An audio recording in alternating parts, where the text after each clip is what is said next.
Welcome to the XFO Intelligence Podcast. Today we explore a fascinating topic, the architecture of realization, how deep thinking navigates the path from abstraction to reality. Every enduring breakthrough begins with translating raw observation into tangible impact. Yet that path from signal to solution is anything but linear. It's a living system of transitions, constraints, and feedback cycles that repeat across disciplines and eras.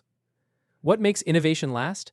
Not raw intelligence, but the skill of navigating the architecture that connects abstraction to reality. Deep thinking isn't just intense focus. It's a meta-navigational skill, sensing where representation meets constraint, where prediction meets friction, and where novelty must yield to stability. This path from information to realization follows universal dynamics and adaptive rhythms. Let's break it down. The architecture of translation goes through distinct stages. From information to symbols involves pattern recognition. You compress raw data into stable representations. Too much compression loses nuance. Too little drowns insight in detail. From expression to meaning is about externalization. Symbols become meaningful when tested against outcomes.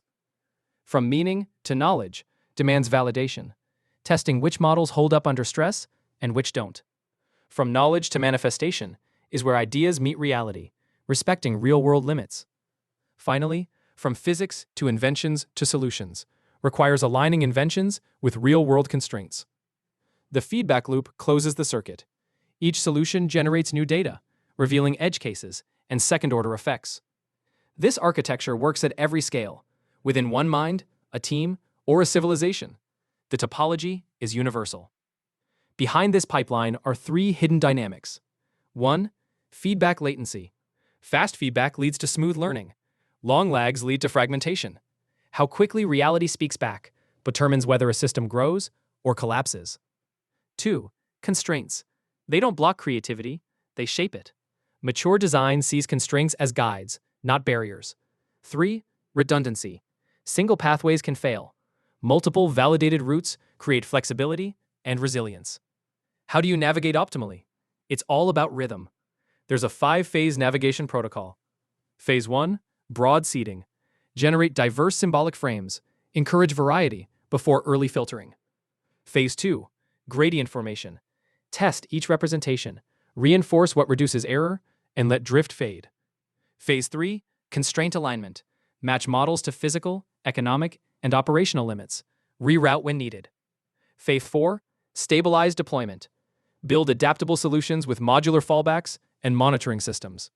Phase 5, adaptive recalibration. Continuously adjust, prune what doesn't work, maintain a budget for exploration. These phases aren't linear, they overlap and repeat. Several insights emerge. Optimal compression balances manipulation and grounding. Controlled failure, pruning low validation pathways, strengthens the system. Deep thinking is about routing under constraint, reinforcing viable paths and abandoning others that no longer align with reality. And stability requires oscillation. Innovating systems oscillate between exploration and validation. In conclusion, translating ideas into reality isn't a puzzle. It's a landscape. Constraints guide us, feedback fuels us, and redundancy gives us resilience. Deep thinking compresses without losing grounding, externalizes without drifting, validates without freezing, and deploys without stopping feedback. Mastering it means building systems that endure. The question isn't whether ideas meet reality, it's how gracefully they do. Thank you for listening to the XFO Intelligence Podcast. If you enjoyed this episode, please like, share, and subscribe. We'd love to hear your feedback at xfointelligence@gmail.com. And if you'd like more info on our new Thought Leadership on Demand service, get in touch.